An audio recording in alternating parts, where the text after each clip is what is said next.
Parlons économie sans stress avec Roland Boa. Le fonds souverain, c'est quoi et pourquoi ça te concerne toi? Tu l'as sûrement entendu, la Côte d'Ivoire vient de se doter d'un fonds souverain. D'accord, mais c'est quoi exactement un fonds souverain? Et concrètement, est-ce que ça change quelque chose pour moi, citoyen ordinaire? On va décortiquer ça ensemble sans stress. C'est quoi un fonds souverain?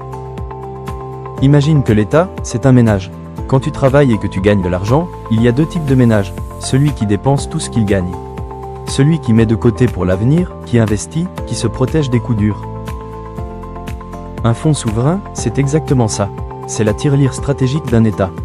Un fonds d'investissement public, contrôlé par le gouvernement, qui gère l'épargne nationale et les excédents financiers du pays non pas pour dépenser aujourd'hui, mais pour construire demain et amortir les crises quand elles arrivent.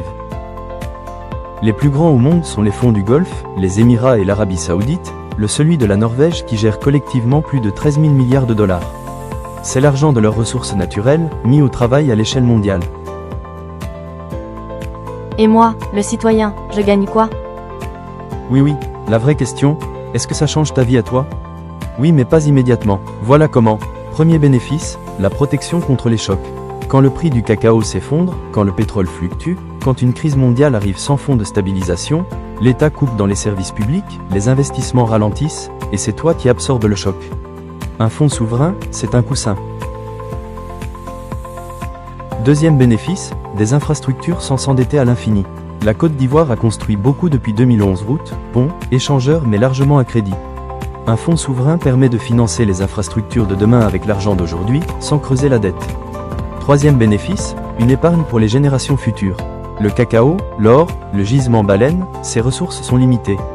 La question, c'est, est-ce qu'on les consomme, ou est-ce qu'on les transforme en richesse durable pour nos enfants? Le FSDCI, le fonds ivoirien?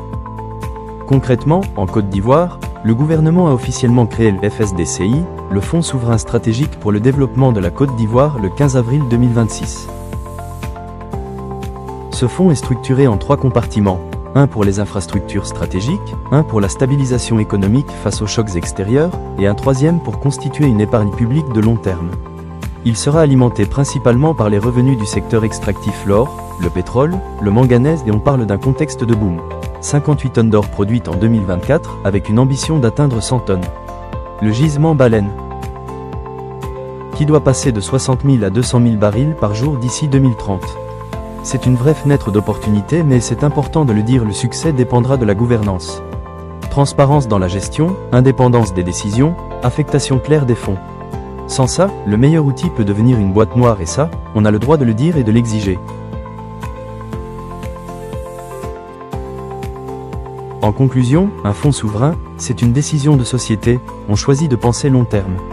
La Côte d'Ivoire a fait ce choix. Maintenant, le travail commence pour que ça profite vraiment à tout le monde. Si cette capsule t'a appris quelque chose, partage-la. Et dis-moi en commentaire, tu fais confiance à ce fonds souverain, toi ?